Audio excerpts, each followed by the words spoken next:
everyone. Today we will continue the topic of the trends in the properties of the modern periodic table. हमने previous video में हमने कौन कौन सी properties cover करी थी? एक तो आपकी थी electronegativity, metallic character, non metallic character and the atomic radius. These were the four properties that we have covered in the previous video. ठीक है, इस वीडियो में आज हम रिमेनिंग थ्री प्रॉपर्टीज को कवर करेंगे. कौन कौन सी? Chemical reactivity, valency and the nature of oxides. ठीक है, तो हम सबसे पहले देखने जा रहे हैं किसके बारे में? Chemical reactivity. तो केमिकल रिएक्टिविटी आपकी डिपेंड करेगी मेटल के लिए भी और नॉन मेटल के लिए भी अलग अलग तरीके से. तो मेटल के लिए आपकी जो केमिकल रिएक्टिविटी है वो डिपेंड करती है टेंडेंसी टू लूज इलेक्ट्रॉन पे. ठीक है, और नॉन मेटल्स के लिए आपकी केमिकल रिएक्टिविटी डिपेंड करती है टेंडेंसी टू गेन इलेक्ट्रॉन पे. ठीक है, तो किस तरीके से इसका वेरिएशन होता है वो देख लेते हैं. तो मैंने यहाँ पे एलिमेंट्स लिखे हुए हैं कुछ ग्रुप 1 के और कुछ एलिमेंट्स लिखे हुए हैं मैंने ग्रुप 17 के. आपको पता ही है आपकी पीरियोडिक टेबल में लेफ्ट साइड में मेटल्स प्रेजेंट होते हैं और राइट साइड में नॉन मेटल्स प्रेजेंट होते हैं. तो ये आपके मेटल्स हैं और ये आपके क्या है? नॉन मेटल्स हैं. तो हम इसके अंदर क्या देख रहे हैं? जब हम डाउन द ग्रुप जाएंगे, ठीक है, जब हम डाउन द ग्रुप जाएंगे तो tendency to lose electron group 1 के लिए क्या होगी? बढ़ेगी, है ना. ग्रुप 1 के लिए टेंडेंसी टू लूज इलेक्ट्रॉन क्या होगा? बढ़ेगा. तो टेंडेंसी टू लूज इलेक्ट्रॉन बढ़ेगा तो इसका मतलब क्या है? आपका जो केमिकल रिएक्टिविटी है वो क्या होगी? आपकी ग्रुप 1 के लिए इंक्रीज करेगी. क्लियर हो गया? तो हमें पता है कि टेंडेंसी टू लूज इलेक्ट्रॉन आपके ग्रुप 1 के एलिमेंट्स के लिए डाउन द ग्रुप क्या कर रहा है? इंक्रीज कर रहा है. तो इसी वजह से आपकी जो केमिकल रिएक्टिविटी है इस ग्रुप 1 के एलिमेंट्स की वो क्या होगी? आपकी इंक्रीज होगी. ठीक है, अब आ जाते हैं किस पे? ग्रुप 17 पे. ग्रुप 17 पे आपके जो एलिमेंट्स लिखे हुए हैं वो सारे क्या आपके हैलोजेंस हैं. ठीक है, तो जब आप इसके अंदर डाउन द ग्रुप जाएंगे, जब आप डाउन द ग्रुप जाएंगे तो क्या होगा? आपका एटॉमिक जो साइज है वो इंक्रीज करेगा. और क्योंकि एटॉमिक साइज इंक्रीज करेगा तो टेंडेंसी टू गेन इलेक्ट्रॉन क्या करेगा? डिक्रीज करेगा. ठीक है, और अगर आपका tendency to gain electron down the group क्या करेगा? डिक्रीज करेगा. तो केमिकल रिएक्टिविटी जो है आपके ग्रुप 17 के एलिमेंट की वो क्या करेगी? आपकी डिक्रीज करेगी. क्लियर हो गया? तो आप ध्यान रखिएगा मेटल्स के लिए आपकी केमिकल रिएक्टिविटी डिपेंड करेगी on tendency to lose electrons और नॉन मेटल्स के लिए डिपेंड करेगी on tendency to gain electrons. तो ग्रुप 1 के एलिमेंट्स के लिए down the group tendency to lose electron क्या कर रहा है? इंक्रीज कर रहा है. इसलिए chemical reactivity down the group 1 elements के लिए क्या कर रही है? इंक्रीज कर रही है. ठीक है, और ग्रुप 17 के एलिमेंट्स के लिए डाउन द ग्रुप आपकी केमिकल रिएक्टिविटी डिक्रीज कर रही है due to increase in the atomic size and decrease in the tendency to gain electrons. ठीक है, तो क्योंकि tendency to gain electron decrease कर रही है इसलिए ग्रुप 17 के एलिमेंट की chemical reactivity down the group क्या कर रही है? डिक्रीज कर रही है. ओके, अब हम इसका वेरिएशन देख लेते हैं अलोंग द पीरियड. तो मैंने यहाँ पे पीरियड 3 के एलिमेंट्स लिखे हुए हैं sodium, magnesium, aluminium, silicon, phosphorus, sulphur and chlorine. ठीक है, उन सबके मैंने यहाँ पे वैलेंस इलेक्ट्रॉन्स लिख दिए और वैलेंसी लिख दी है. ठीक है, तो आपको पता है आपका सोडियम हो गया, मैग्नीशियम हो गया, एल्यूमिनियम हो गया, ये मेटल है. सिलिकॉन आपका मेटलॉइड है और आपका फॉस्फोरस, सल्फर, क्लोरीन के आपके किस तरीके से आ रहे हैं? आपके राइट साइड में आप मूव कर रहे हैं कि नॉन मेटल्स वाला केस आ रहा है. ठीक है, तो आपको पता है tendency to lose electron for metals आपकी यहाँ पे जब आप लेफ्ट टू राइट जाओगे, है ना, टेंडेंसी टू लूज इलेक्ट्रॉन्स हमारी मेटल्स के लिए क्या हो जाएगी? इस केस के अंदर डिक्रीज हो जाएगी, है ना. तो tendency to lose electron decrease हो जाएगी तो केमिकल रिएक्टिविटी सबसे पहले आपकी क्या करेगी? डिक्रीज करेगी. ठीक है, उसके बाद आपकी जो केमिकल रिएक्टिविटी है सिलिकॉन से लेके आपके क्लोरीन तक आपका होगा क्या? Tendency to gain electrons. Tendency to gain electrons क्या हो जाएगी? आपकी बढ़ जाएगी. और टेंडेंसी टू गेन इलेक्ट्रॉन्स आपकी बढ़ रही है इसलिए आपकी केमिकल रिएक्टिविटी जो है वो बाद में क्या हो जाएगी? आपकी इंक्रीज हो जाएगी. ठीक है, तो पहले आपकी केमिकल रिएक्टिविटी डिक्रीज करेगी और उसके बाद केमिकल रिएक्टिविटी क्या करेगी? इंक्रीज करेगी. ठीक है, तो क्यों करेगी, रीजन मैंने आपको बता ही दिया है कि आपके लेफ्ट साइड में क्या प्रेजेंट होते हैं, मेटल्स, और राइट साइड में क्या प्रेजेंट होते हैं, नॉन मेटल्स। और मेटल्स की रिएक्टिविटी डिपेंड करती है टेंडेंसी टू लूज इलेक्ट्रॉन पे। तो जब हम लेफ्ट टू राइट जाते हैं तो tendency to lose electron in metals के लिए क्या करेगा, आपका डिक्रीज करेगा, और टेंडेंसी टू लूज इलेक्ट्रॉन क्योंकि आपका डिक्रीज करेगा, इसी वजह से आपकी जो केमिकल रिएक्टिविटी है वो भी क्या करेगी, आपकी डिक्रीज करेगी। ठीक है, और उसके बाद जैसे जैसे आप राइट और ज्यादा मूव करोगे तो आपके नॉन मेटल्स आ जाएंगे, और नॉन मेटल्स के लिए टेंडेंसी टू गेन इलेक्ट्रॉन्स बढ़ जाती है, इसलिए आपकी जो केमिकल रिएक्टिविटी है वो भी क्या हो जाएगी, बढ़ जाएगी। So what is the observation point here, the trend in the chemical reactivity along the period is not regular. ठीक है, सबसे पहले आपकी chemical reactivity along the period decrease कर रही है और फिर क्या कर रही है, इंक्रीज कर रही है।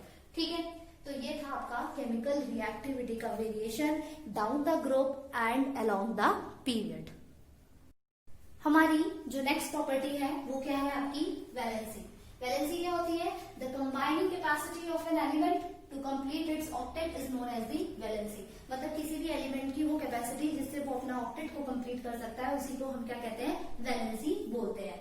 तो जब भी आप डाउन द ग्रुप जाते हैं, मतलब आप कैसे जा रहे हैं, टॉप टू बॉटम आप क्या कर रहे हैं, मूव कर रहे हैं। तो जब आप टॉप टू बॉटम इस तरीके से मूव करते हैं तो आपकी जो वैलेंसी है वो क्या रहती है, आपकी सेम रहती है, उसमें आपका कोई चेंज नहीं आता। जैसे कि अगर हम बात करें ग्रुप 1 के एलिमेंट्स की, तो ग्रुप 1 के एलिमेंट्स में आपके वैलेंस शेल में जो इलेक्ट्रॉन है वो कितने आपके 1 है, तो ग्रुप 1 के एलिमेंट्स की वैलेंसी क्या रहती है, 1 रहती है। ग्रुप 2 के एलिमेंट्स की वैलेंसी आपकी क्या रहती है, 2। तो डाउन द ग्रुप आपकी वैलेंसी में कोई चेंज नहीं आता है। अब हम बात करते हैं अलोंग द पीरियड में। अलोंग द पीरियड में मैंने यहाँ पे कुछ एलिमेंट्स लिखे हुए हैं पीरियड 3 के, sodium, magnesium, aluminium, silicon, phosphorus, sulphur and chlorine. तो जब हम बात करते हैं अलोंग द पीरियड की, तो इसका मतलब हम बात कर रहे हैं कैसे मूव करने की, लेफ्ट टू राइट मूव करने की। ठीक है, अब मुझे पता है जो मेरी कॉन्फ़िगरेशन है यहाँ पे सोडियम की क्या कॉन्फ़िगरेशन होगी मेरी यहाँ पे 281, क्योंकि इसका एटॉमिक नंबर कितना होता है आपका 11। मैग्नीशियम का एटॉमिक नंबर कितना होता है हमारा 12, तो इसकी कॉन्फ़िगरेशन कितनी हो जाएगी आपकी 282, है ना। एल्यूमिनियम की कितनी होगी आपकी 283, सिलिकॉन की कितनी होगी आपकी 284, 285, 286 और आगे 287। ठीक है, तो हमें पता है सोडियम का एटॉमिक नंबर 11 होता है, मैग्नीशियम का 12, एल्यूमिनियम का 13, silicon 14, phosphorus 15, sulphur 16 and chlorine 17। तो उन सबकी मैंने यहाँ पे इलेक्ट्रॉनिक कॉन्फ़िगरेशंस को यहाँ पे लिख दिया है according to their atomic numbers. तो बात करें इसकी वैलेंसी की, ठीक है, तो हमें पता है सोडियम के आउटर मोस्ट शेल में कितने इलेक्ट्रॉन है, 1 इलेक्ट्रॉन है। तो 1 इलेक्ट्रॉन को ये एलिमेंट इजिली लूज कर सकता है, ठीक है, और स्टेबल हो सकता है, तो इसकी वैलेंसी क्या होगी आपकी 1। मैग्नीशियम के आउटर मोस्ट में कितने हैं 2 है, तो ये लूज कर सकता है इजिली, तो इसकी वैलेंसी 2। 3 को भी इजिली लूज कर सकता है, वैलेंसी 3। सिलिकॉन में 4 है, तो ये इसको भी इजिली लूज कर सकता है, क्या हो जाएगी इसकी वैलेंसी 4। लेकिन 5 इलेक्ट्रॉन्स को लूज करना क्या है, डिफिकल्ट है, तो ये लूज नहीं करेगा, अब क्या करेगा, गेन करेगा। तो अपने ऑक्टेट को कंप्लीट करने के लिए इसको कितने इलेक्ट्रॉन्स की जरूरत है, 3 इलेक्ट्रॉन्स की जरूरत है। तो इसकी वैलेंसी फास्फोरस की कितनी हो जाएगी 3। यहाँ पे सल्फर को अपना ऑक्टेट कंप्लीट करने के लिए कितने इलेक्ट्रॉन्स की जरूरत है, 2 इलेक्ट्रॉन्स की जरूरत है, तो इसकी वैलेंसी 2। और क्लोरीन को अपना ऑक्टेट कंप्लीट करने के लिए कितने इलेक्ट्रॉन्स की जरूरत है, 1 इलेक्ट्रॉन की जरूरत है, तो आपके क्लोरीन की जो वैलेंसी है वो क्या हो जाएगी 1 हो जाएगी।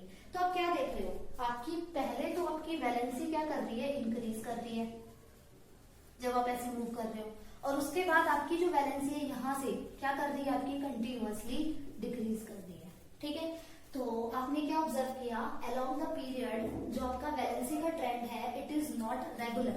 पहले आपकी वैलेंसी क्या कर रही है, इंक्रीज कर रही है, और उसके बाद आपकी वैलेंसी क्या कर रही है, डिक्रीज कर रही है। सो डाउन द ग्रुप आपकी वैलेंसी सेम रहती है, और अलोंग द पीरियड आपकी वैलेंसी पहले इंक्रीज करती है और उसके बाद क्या करती है, आपकी वैलेंसी डिक्रीज करती है। ठीक है, तो हमने वैलेंसी वाला टॉपिक भी अब कवर कर लिया है। हमारी नेक्स्ट प्रॉपर्टी है नेचर ऑफ ऑक्साइड्स। हमें पता है हमारे लेफ्ट में क्या प्रेजेंट होते हैं, मेटल्स प्रेजेंट होते हैं, है ना, पीरियोडिक टेबल में, और राइट में क्या प्रेजेंट होते हैं, आपके नॉन मेटल्स प्रेजेंट होते हैं।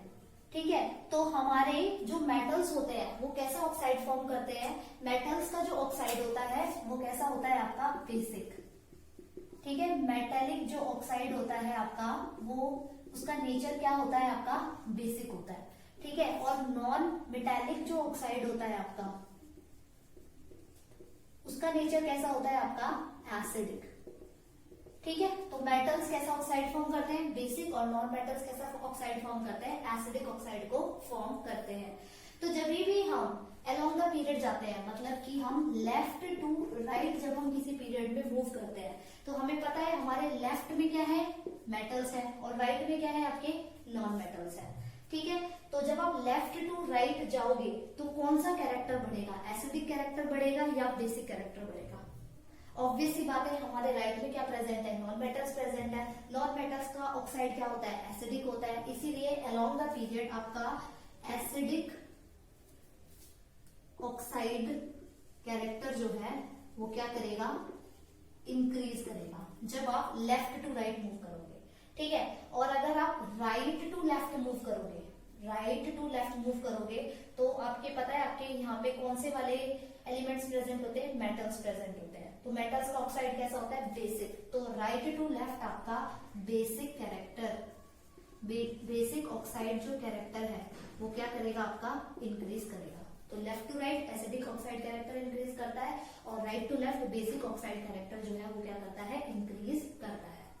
अब हम मूव कर लेते हैं डाउन द ग्रुप। जब हम डाउन द ग्रुप जाएंगे, यानी कि हम जाएंगे टॉप टू बॉटम। ठीक है। Down the group we are talking, तो हम इसकी बात कर रहे हैं, टॉप टू बॉटम जाने की बात कर रहे हैं।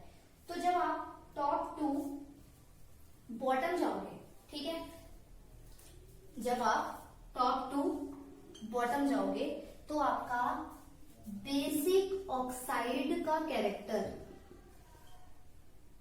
क्या करेगा, इंक्रीज करेगा। ठीक है। जब आप टॉप टू बॉटम जाएंगे तो बेसिक ऑक्साइड का जो कैरेक्टर है वो इंक्रीज करेगा। क्यों, क्योंकि डाउन द ग्रुप आपका जो मेटालिक कैरेक्टर है वो क्या करता है, इंक्रीज करता है। ठीक है। और एसिडिक ऑक्साइड का कैरेक्टर डाउन द ग्रुप क्या करेगा, डिक्रीज करेगा। Acidic oxide character down the group क्यों डिक्रीज करेगा, क्योंकि डाउन द ग्रुप आपका नॉन मेटालिक कैरेक्टर जो है वो क्या करता है, डिक्रीज करता है। तो ध्यान रखिएगा, जब भी आप डाउन द ग्रुप जा रहे हैं तो आपका बेसिक ऑक्साइड का जो कैरेक्टर है, और you can say basic oxide जो नेचर है वो इंक्रीज करता है due to increase in the metallic character down the group. और एसिडिक ऑक्साइड का कैरेक्टर, और you can say acidic oxide का जो नेचर है डाउन द ग्रुप डिक्रीज करता है due to decrease in the non metallic character down the group. ठीक है। तो आज हमने रिमेनिंग 3 जो प्रॉपर्टीज थी मॉडर्न पीरियोडिक टेबल की, वो हमने क्या करी है, अभी कवर कर ली है। कौन कौन सी प्रॉपर्टीज कर ली, chemical reactivity, valency and the nature of oxide. I hope आपको ये अच्छे से क्लियर हो गया होगा। Thank you class.